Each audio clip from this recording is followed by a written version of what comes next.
prosecute. Since taking office, President Obama has made significant changes to America's policies in the war on terror.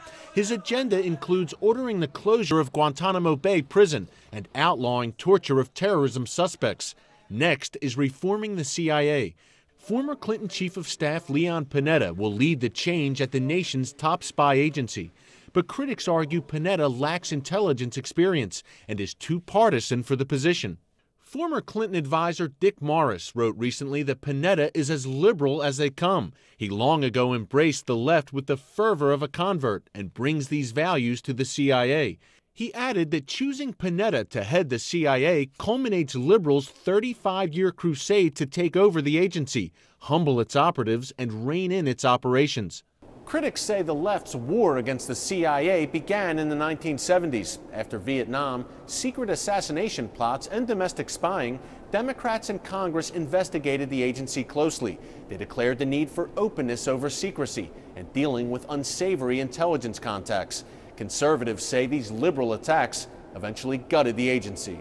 But after 9/11, many Democrats began stressing the need for strong intelligence. And Republican Congressman Peter Hoekstra, who serves on the House Committee on Intelligence, says Panetta has the right background to lead the agency. He was a member of Congress. He was a chairman of the Budget Committee.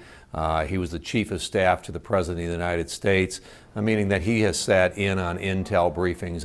What I don't know, and what we'll monitor, and what we'll interact with Leon about, is what policies and what initiatives are you going to drive? One job is to repair the CIA's image, which has taken a beating in recent years. The Bush administration used the agency's conclusion that Saddam Hussein possessed weapons of mass destruction as a major reason to go to war with Iraq. American forces there still haven't found any. There's also been questions on U.S. intelligence in key countries like Libya and Pakistan. Plus, the CIA helped complete a 2007 national intelligence estimate stating that Iran had given up its nuclear program. Panetta contradicted that report recently, saying that Iran is indeed still pursuing nuclear weapons.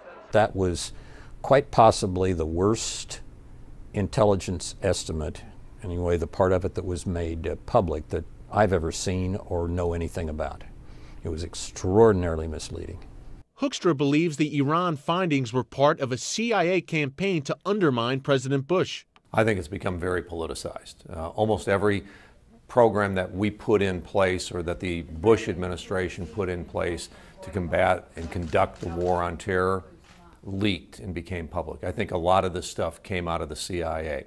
Those leaks have raised questions about certain CIA tactics in the war on terror. President Obama has already banned one of them: secret prisons for terrorism suspects. His position is unclear on rendition, the transferring of terror suspects from the U.S. to another country for interrogation.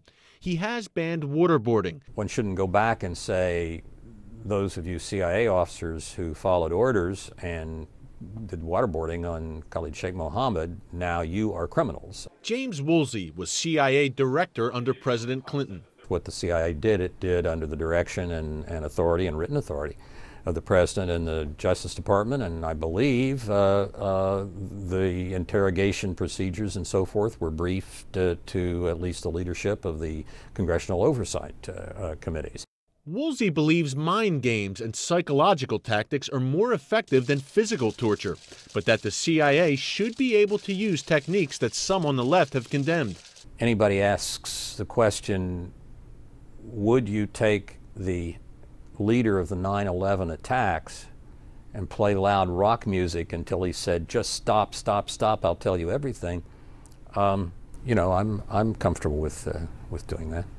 Woolsey sees Pakistan, Iran, and North Korea as the agency's greatest challenges. All of them in one way or another have nuclear weapons or potential availability of nuclear weapons. Hoekstra says developing better human intelligence will be crucial for the CIA under Panetta's leadership. There's only so much information that you can gather when you grab a secret that's being talked about on a cell phone.